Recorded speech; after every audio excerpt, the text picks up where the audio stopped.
present to you before your eyes a particular set of clues. You might find yourself being quite surprised by what's about to ensue. For many know her name, but few can tell her story.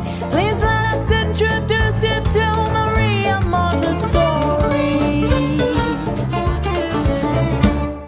Born in 1870 in a small provincial town on the northeast coast of Italy, there wasn't much around.